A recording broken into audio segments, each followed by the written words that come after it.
Bonjour à tous. Aujourd'hui, on va présenter un sujet sur les opérations sur les amplificateurs opérationnels en régime linéaire, réalisé par Mohamed Lessaoui et Mohamed Leouj et encadré par Madame Assia Sadeghi. On va initialiser par une petite présentation. L'amplificateur opérationnel, appelé aussi le AOP, est un circuit intégré qui comporte de nombreux transistors. Il se présente le plus souvent sous la forme d'un boîtier plastique à 8 broches. C'est un amplificateur électronique qui amplifiait une différence de potentiel électrique présentée à ses entrées. Il a été initialement conçu pour effectuer des opérations mathématiques dans les calculateurs analogiques. Elles permettent de modéliser les opérations mathématiques de base comme l'addition, la soustraction, l'intégration, la dérivation et d'autres. Par la suite, l'amplificateur opérationnel est utilisé par bien d'autres applications comme la commande du moteur, la régulation de tension, les sources de courant ou encore les oscillateurs. Voici les nombreuses applications de l'amplificateur, comme l'amplificateur inverseur, non inverseur, suiveur, l'additionneur, la soustracteur, la différentielle, l'instrumentation et l'intégrateur idéal et pratique, dérivateur idéal et pratique, variante du circuit inverseur, conversion VV, VI. Voici le symbole de l'amplificateur. A deux tensions d'entrée et une seule tension de sortie.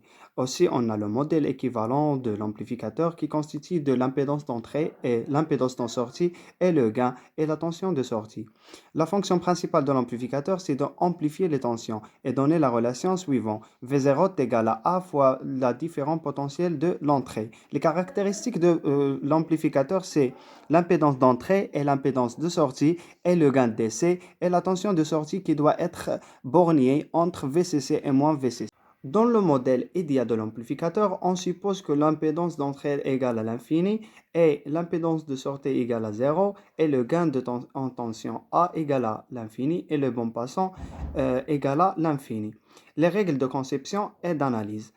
Pour le régime linéaire, V1 moins V2 égale à 0 à cause de 1 à l'infini et I plus I moins est égal à 0 à cause de Z égale à l'infini et A fois et le gain A fois V1 moins V2 est une valeur finie.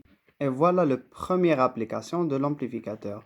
C'est de l'amplificateur inverseur. Et voilà le schéma de l'amplificateur inverseur. Il y a une contre-réaction sur le moins et la tension d'entrée entrée dans la borne moins de l'amplificateur. Le gain égale à V0 sur V initial égale à peu près moins R2 sur R1. Pour la démonstration de tension de sortie Vs, on a utilisé la loi de Mail. Pour le premier mile, on a Vs plus R2 fois I moins Y égale à 0. On a déjà Y égale à 0 car on a un régime linéaire. Implique que R2 fois I est égal à moins Vs, I est égal à moins Vs sur R2. Pour la deuxième mile, on a VE moins R1 fois I moins Y égale à 0, avec Y égale à 0. Implique que moins R1 fois I est égal à moins VE. Implique que I est égal à VE sur R1. Donc, moins Vs sur R2 est égal à VE sur R1. C'est-à-dire, Vs est égal à moins R2 sur R1 fois VE. On a la courbe de Vs et on constate que l'amplificateur a amplifié la tension VE et inversé. Voilà la troisième application de l'amplificateur, c'est amplificateur suiveur. Voilà le schéma de l'amplificateur suiveur avec une contre-réaction au moins avec une fil. Le seul rôle de ce amplificateur, c'est de l'isolation des blocs. Et voilà la démonstration de le gain au sortie de l'amplificateur. On a V plus égale à VE et V moins égale à Vs.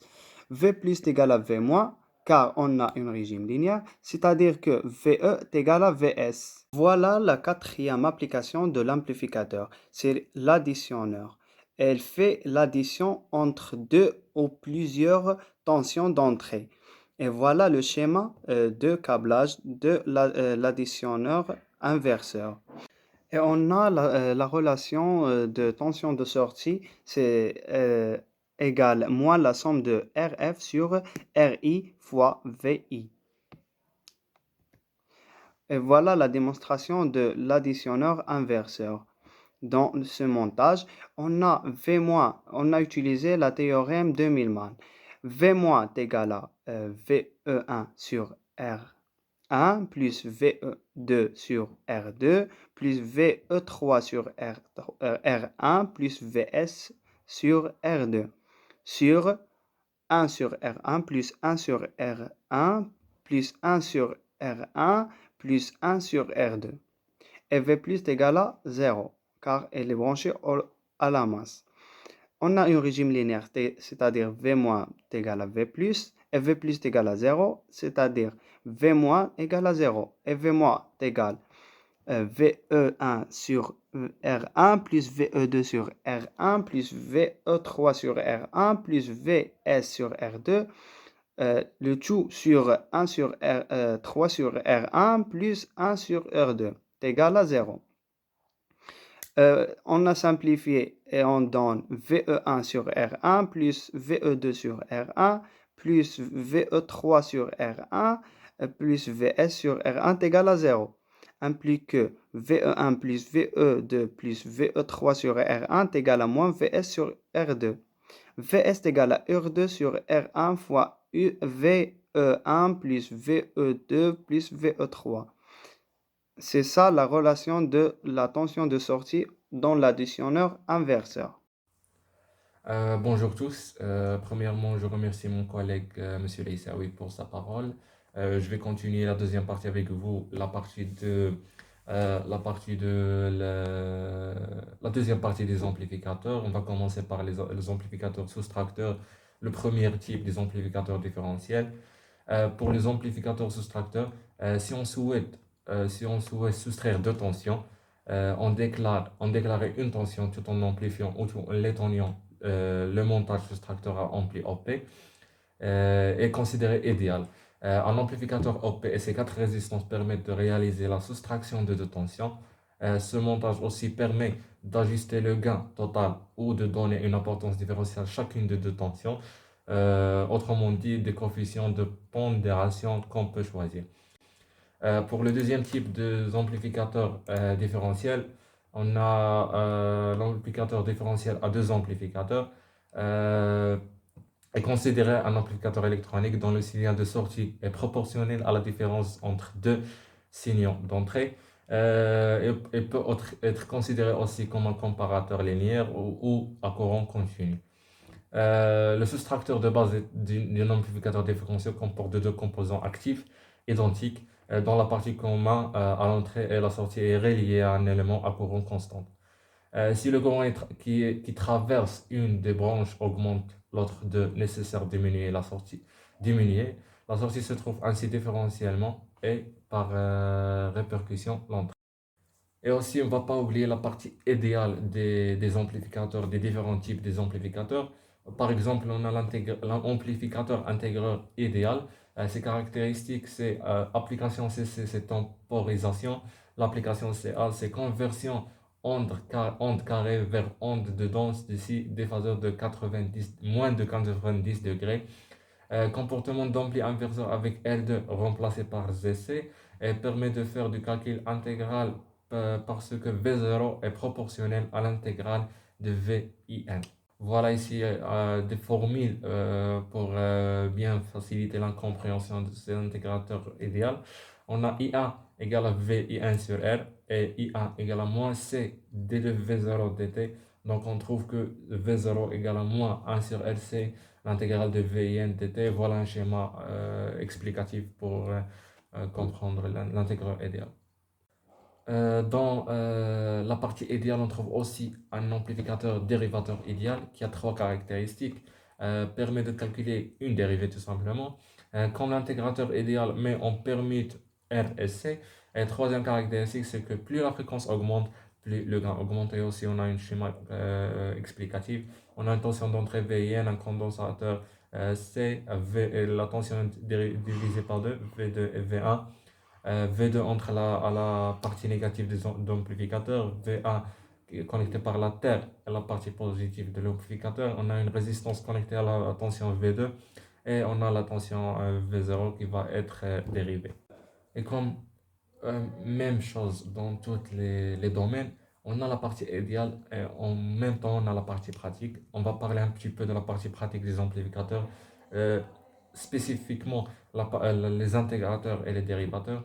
Dans l'intégrateur pratique, le comportement de filtre base passe bas en CA, V0 égale moins la deuxième résistance et multiplié par la VIN, divisé par R1 fois GR2C oméga plus 1. La fréquence de coupure doit être supérieure à 1 sur 2 pi R2C. Et ensuite, on a un autre schéma, on a une tension d'entrée connectée avec résistance en série. On a V1 connecté avec la terre et avec la partie positive de l'amplificateur. On a V2 connecté à la partie négative de l'amplificateur et à condensateur résistance qui sont posés en parallèle avec eux. Et tout est connecté automatiquement avec la tension. Et aussi dans la partie pratique, on a le dérivateur pratique, filtre passe haut. Aussi, la fréquence doit être inférieure à, à 1 sur 2 pi R1C. Et la tension de sortie, sa formule est moins R2CC CCVIN divisé par R1CC plus 1. Ça, c'est la formule de la tension de sortie. Et en même chose, on a un schéma explicatif pour le circuit. Un autre type d'amplificateur, ou bien on peut l'appeler un convertisseur, euh, tension. Un amplificateur de tension est une structure qui permet de multiplier une tension d'entrée VE faible par un facteur AV et obtenir une tension VC plus importante telle qu'une condition que VC égale AV fois VE. Deuxième type de convertisseur, un convertisseur IV, courant tension. Un convertisseur courant tension est une forme de circuit qui, comme son nom l'indique, reçoit un courant en ampères et le convertit en la quantité de tension correspondante. Ce convertisseur utilise une résistance pour maintenir la quantité d'énergie produite constante, ce qui est préférable à l'utilisation de courants car leur débit varie. Faire fonctionner un appareil sous tension consomme généralement moins d'énergie que le même d'opération utilisée du courant. Très peu l'appareil électrique fonctionne sur des courants. Donc, si la source d'alimentation est sous la forme d'un courant,